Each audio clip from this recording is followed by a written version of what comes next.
Okay, so here is your title, your Walt, your date.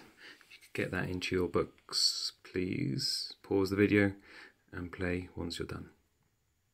Okay, so hopefully people are still using a blue pen and a ruler for this. If you don't have a blue pen, that's fine obviously, but just let me know. A quick word on submitting the work.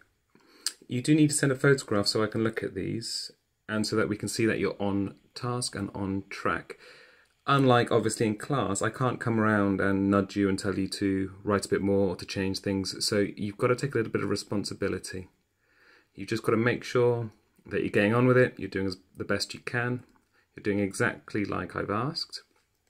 And remember, I am here if you need any help. I will leave the chat open. If I'm not there, just leave a message and I'll get back to you as soon as I can. I might have gone to make a cup of tea or something, or I might be recording a video lesson, but I will have the chat up and open and online. Most people are submitting their work now. Most people's work is pretty good. However, there's still lots of people who I've got no work at all, and lots of people who are submitting the work, and to be honest, it's not very good. It's just not what I believe is your best. Now, unfortunately, this isn't like the last lockdown, so it is now a requirement, a legal requirement, that you are online every day and that you're doing the work every day. For most people, I know you're doing that. Mr. Snell has now joined the class. He is now able to look at the work as well. And him and I are just a little bit concerned that some people aren't really doing what they should be doing. Some people aren't submitting work at all, and some people's work just isn't what we've asked you to do, basically. So let's avoid having myself or Mr. Snell having to call up home and having a little go at you by every day completing the work as asked. If there are any problems, I know sometimes there's little mistakes and stuff, just let me know.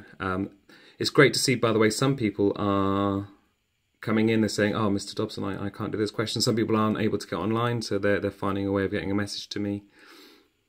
Please do that. And some people are booking slots in the afternoon where they can get some extra help. Okay, so today we're going to be looking at using dialogue to create tension.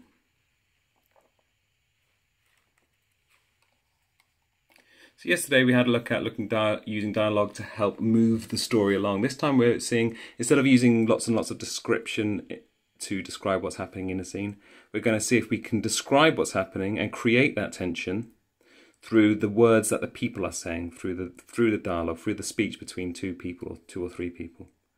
So dialogue can really help to create tension within a text. Having two or more characters in danger can make a great dialogue for your reader. So imagine a dire situation, and instead of saying, oh, it was really bad and there was a monster coming and the monster was going to kill them, have the people have a conversation which describes that. Joyce, run, Rob screamed.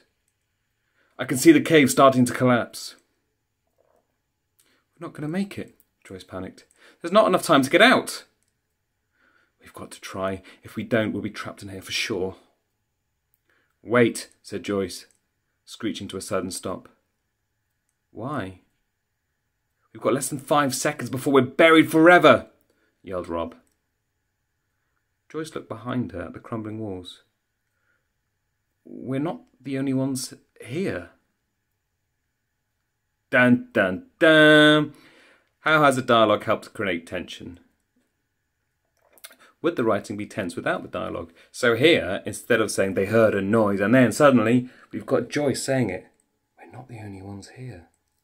It's almost like watching a film instead, isn't it? It's almost like thinking when you watch a TV program or a film, when is it that the screen is showing you what the tension is, and when is it that someone's actually saying it? Wait. I hear something. Be quiet. Stuff like that. Okay, cool. So,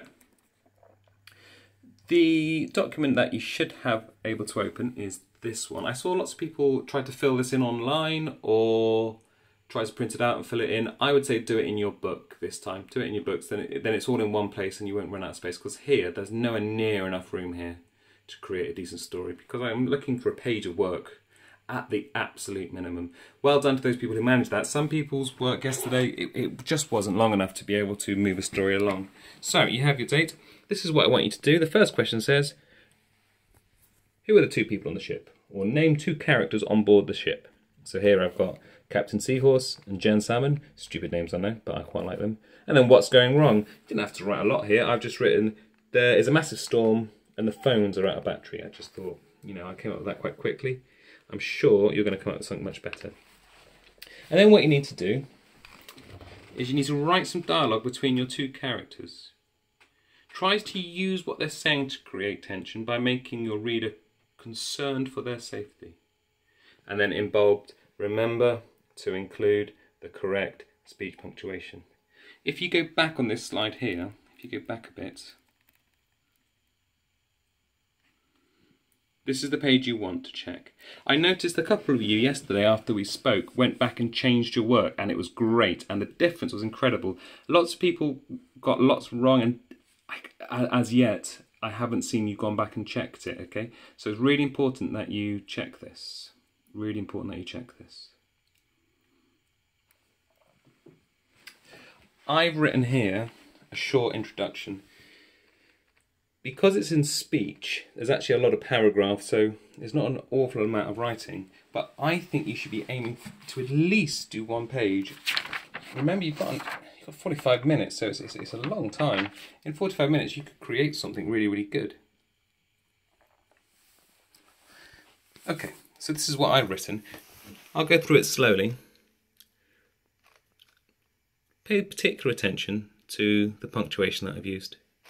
The waves are getting bigger, cried Jen. We can't take much more of this. Notice here, capital there, because it's the beginning, it's the first time Jen's spoken. Here, it's not the first time Jen's spoken in this sentence, so I can use a little W. Captain Seahorse kept her hands firmly on the ship's wheel. I don't want to alarm you, but can you see that wave in the distance? I can. How big do you suppose it is? Notice here that I haven't written, said Jen.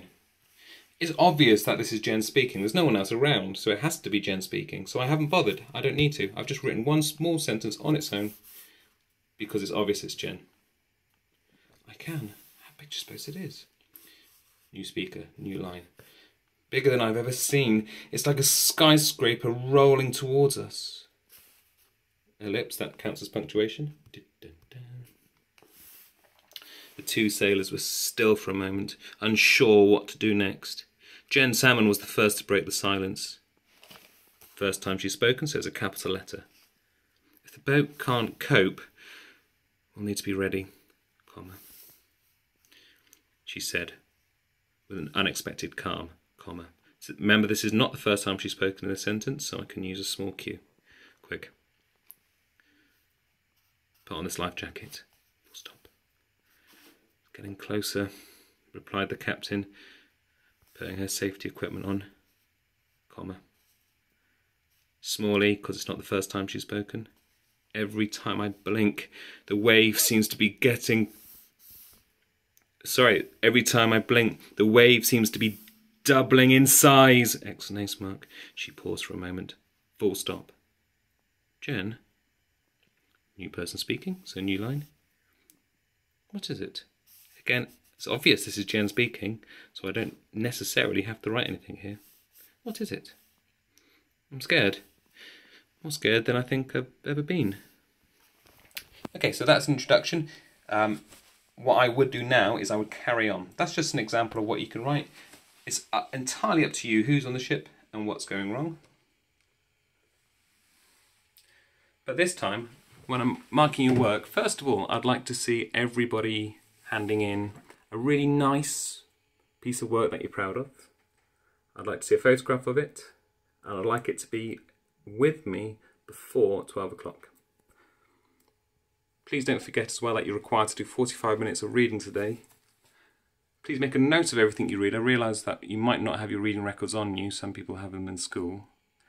But if you don't, just find somewhere to make a note of everything you're reading and get somebody to sign it, because I'd like to check those on Friday, please. Okay, I'll be online for everybody at midday. I'll be online all morning if you'd like to nip into the classroom and ask for some help. Please remember that when you finish, the most important thing is to go back to this page in the slideshow and make sure that your punctuation isn't good. I want to see your punctuation perfect, please. Okay, thank you, Year 6.